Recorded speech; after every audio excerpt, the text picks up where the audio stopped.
morning, welcome to 3 Minutes on Markets and Money. Kind of want to go through the major markets as we start a new month. Here it is, September the 1st.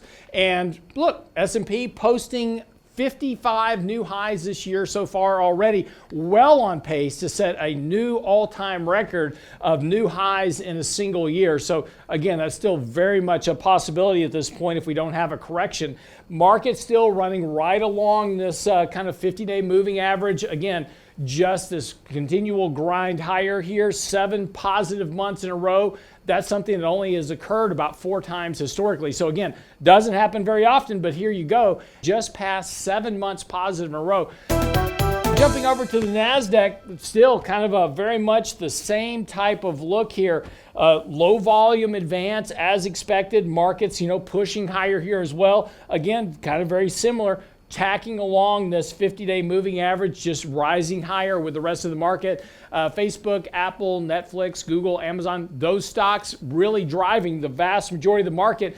The FAANG stocks now making up more than 50% of the entire economy. Pretty amazing in terms of total market cap. Looking over at emerging markets, actually have seen a little bit of action here lately. Emerging markets improving here just a bit, but still well confined to a downtrend. No real reason here at this point to take on aggressive emerging markets exposure at this point. They're exposed to the problems of exports as well as the shipping crisis that we're having, because again, these are exporting economies. Their revenues, their incomes, their et cetera, depending on exports. And as long as we have this kind of supply crisis, that's going to continue to potentially weigh on these companies. So again, a little bit of rebound here earlier after a deep sell-off, but again, below the 200-day moving average. Keep a watch on that. International markets looking a little bit better. Again, really haven't gone much of anywhere as of late. Really the vast majority of performance in the markets has been domestic. International stocks not really hurting you, not really helping you either. And again, advance on very low volume as well. Flipping over to small cap and mid cap, because that's the area where a lot of the speculation's occurring.